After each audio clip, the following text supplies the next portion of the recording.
justification of these in the Pali Canon itself. That's a difficulty for Theravada. The Jataka Tales has one story of the Buddha, historical Buddha, bowing down to a previous Buddha called Dipankara. So Dipankara is past Buddha, Maitreya is future Buddha. Well, if you have past and future Buddhas, where do they exist? And so this began to raise questions.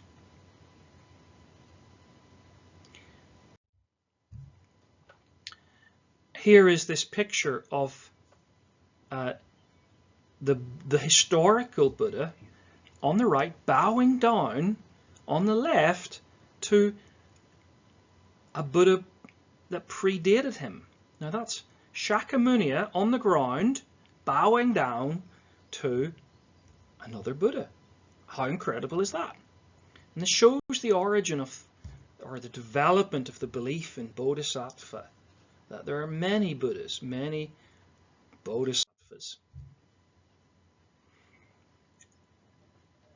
The Buddha's and compassion it's an important, his desire to teach is a compassionate act. He could have kept his teaching. He didn't need to help others. It was out of compassion that he shared his wisdom with us. So that's a key part. Now notice all these other devas, all these bodhisattvas, the clouds they are on. They are not on earth. If they're not on earth, where are they? Well, here we have the Trakiya doctrine.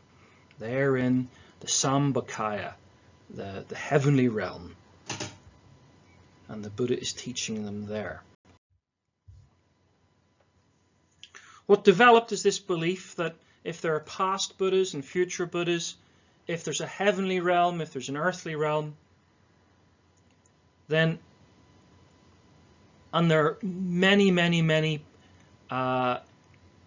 people who have been enlightened. Look at all these people in the Buddhaverse who've been enlightened in the Buddhaverse. Thousands and thousands of bodhisattvas, countless numbers. And so Mahayana came to teach the easy way. Look how many people have become bodhisattvas. Theravada said it's hard. Mahayana, easy. The Trakiya doctrine, the three-body doctrine. There is the earthly realm, called the Nirmanakaya, at the bottom here, where the historical Buddha, you might say, was. In the middle we have this sort of floaty heavenly realm, the Sambhakaya. That's the Pure Land realm, the realm of Buddhas you can pray to, who will answer your prayers, like Amitabha of the Pure Land. But then ultimately there is the truth realm, the Dharmakaya, the three bodies of the Buddha verse. And this shows how this gets explained through imagery. The very simple stupas of Theravada become these much more complex stupas of Tibetan, Vajrayana and other Japanese variety. This cosmological expression of bottom, middle and top gets expressed in the various levels of this stupa, the iconography. The very top means the Dharma. The middle is the, with the eyes, is the third eyes, is the transcendent Sambhakaya realm. The key idea is the idea of emanation, or welling up from the earth of stupas. The Lotus Sutra develops this quite well as a Buddhist Mahayana text. It teaches there's a welling up of stupas, a welling up of, and the Buddha nature is in all of us, and each one of us has the ability to help others, to be compassionate and get others to enlightenment. And so this notion of emanation is important.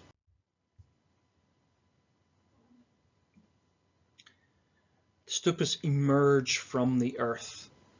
The drama, this constant upward travel. Now notice we have here in this picture on the right, you have the historical Shakyamuni, and you have another Buddha giving the Lotus Sutra teaching. Notice how they're on the same level. This is suggesting the Lotus Sutra and Pali Canon are of equal value at the very least. The Buddha's own teaching and the Lotus are at least of equal value. This iconography, this is PR, this is propaganda in the PR wars of the 1st century BC to the 2nd century AD. Our teaching's as good as your teaching. You might pause the video and go and look and listen to the burning house parable. Here's a picture of the burning house on the right. It's a bit fuzzy, but you can see the father and you can see the children in the house. And the father is telling the children, "Children, come out, come out. I have something for you." He knows they won't obey him if he just says the house is on fire. They won't believe him. So he uses upaya, skill in means. Upaya means you can lie. It's thought. The Buddha as a physician. Here are some more ideas of the Buddha, especially in Tibetan Buddhism. The Buddha is worshipped, you might argue, as because we haven't got a soul, we are just a collection of parts. If you can balance the parts, then you can have better health. Buddhists of these ages believe that Buddhism can help you in terms of health. Think much of the New Age movement and balancing your chakras and all of that sort of stuff, and you might get the idea. But interestingly, the idea that the Buddha dies in Mahayana is false.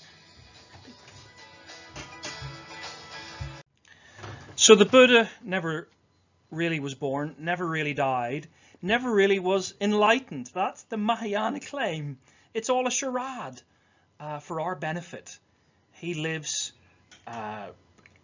he was always enlightened. He never needed to be enlightened.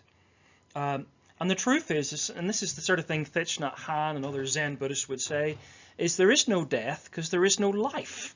The Mahayana view is, you know, we are a collection of parts. And the illusion of life is to be done away with. So that's fascinating, really, about the Buddha. Here we have some more stupas.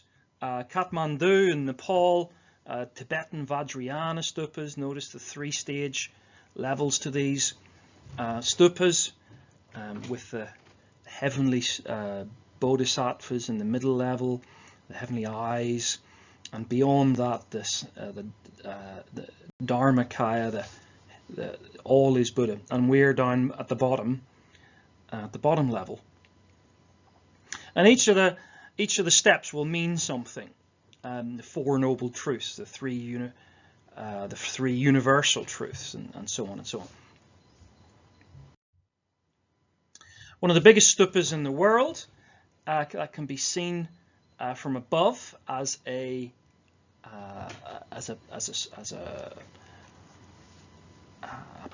pattern, called Borobudur, and it's a huge structure, absolutely huge, and again you can see at the very top the heavenly realm with many bodhisattvas there in the heavenly realm, and beyond that the Dharmakaya. So the images of the Buddha and stupas are the same thing. You can see on the right here.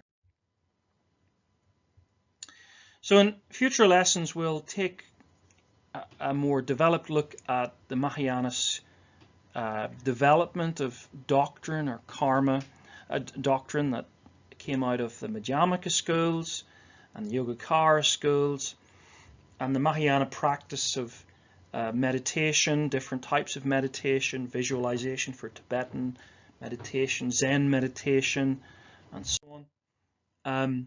We'll look in detail at the Madhyamaka school idea of the perfection, paramita, of prajna, wisdom, so wisdom perfection, and the idea of sunyata, or emptiness, and the three truth doctrine.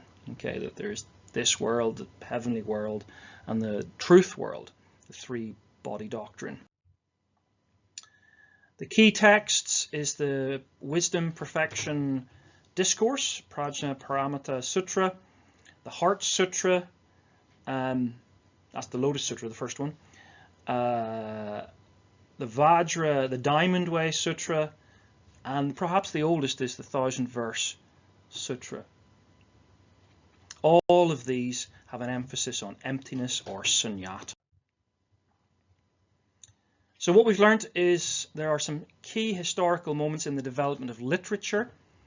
Prajna Paramita means the perfection of transcendent wisdom in Mahayana Buddhism. As the disgruntled people who didn't like the development of the Abhidhamma in the Pali Canon and its teaching, started to write their own books in their own advanced teachings, Abhidhammas, their more perfected ways of seeing the nature of reality, their own sutras, discourses, sermons. How this is personified as the great bodhisattva known as Great Mother. So we see a Great Mother, or the Great Mother picture is the personification of Mahayana wisdom. So if she's perfect and her wisdom's perfect and it's the perfection of wisdom, well, that means the old wisdom is well, have a think, it's not so good. The words prajna paramita combines the Sanskrit words prajna, wisdom, with perfection. Edward Conze says the development of these sutras in the 100 years before BC to 100 or so AD, or maybe a bit later, are a collection of 40 odd texts in India. Perhaps the first being the perfection of wisdom in 8,000 lines, and these texts grow in size and they are summarized in the Heart Sutra and the Diamond Sutra. Another key feature is anupada, meaning unborn, no origin. A key belief that emerges is that samsara has never begun and will never end. Samsara and the idea of nibbana are, in Sponberg's terms, coterminous. Mahayana came to believe that you cannot escape samsara, because there is no samsara, there is no nibbana. Nagarjuna is a kind of brave deconstructivist. He reduces all assertions to ultimate falsity. Everything depends on a web of assumptions and conventions. And even assumptions such as nirvana and samsara need to be deconstructed as dualistic falsities. In fact, all utterance, all statements are false, because they're based on logic and conceptual assumptions. And this is really interesting philosophy that has echoes in modern phenomenology and modern post-modernity, but it's there in Madhyamaka thinking. Prajna sees emptiness or sunya as the quality of everything. Everything is empty. There is no thing that is something. So this is the Madhyamaka philosophy. We need complete non-attachment, even to our thoughts, as a way of life, as a casual relationship with everything. The way to do this is through meditation.